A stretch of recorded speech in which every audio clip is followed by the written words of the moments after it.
الاهلي، تشكيل النادي الاهلي لماتش بيراميدز، ماتش اكون او لا اكون بالنسبه للمدرب خوسيه ريفيرو، خساره الماتش ده اعتقد ان هي هتكون نهايه خوسيه ريفيرو مع النادي الاهلي، والتعادل هيبقى مخليه على المحك. تعالوا مع بعض نحط التشكيل ويلا بينا.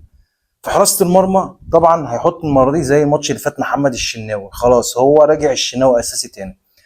باك يمين محمد هاني طبعا ما فيهاش كلام. باك شمال كريم فؤاد برضك ما فيهاش كلام، ما خلاص الحاجات دي بقت معروفه. قلبين الدفاع هنشوف اشرف داري واحمد رمضان بيكهام زي الماتش اللي فات بالظبط. نص الملعب طبعا ديانج هيبقى رقم 6. هنا بقى الاختلاف بقى في الثمانية وفي العشرة، طبعا محمد علي بن رمضان مفيش خلاف عليه هيلعب 8. مين اللي هيلعب جنبيه بقى؟ هل زيزو هيستمر في المركز ده رغم ان زيزو بيفقد كتير قوي من قدراته لما بتطلعه من ناحيه اليمين، وقوه زيزو 100% بيبقى ناحيه الجناح اليمين.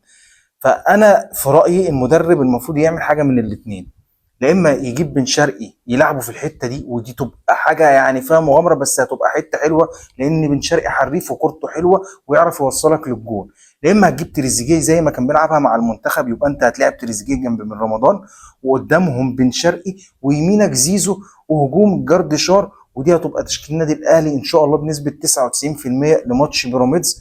ان شاء الله الاثنين يتعادلوا ويبقى في صالح الزمالك التعادل.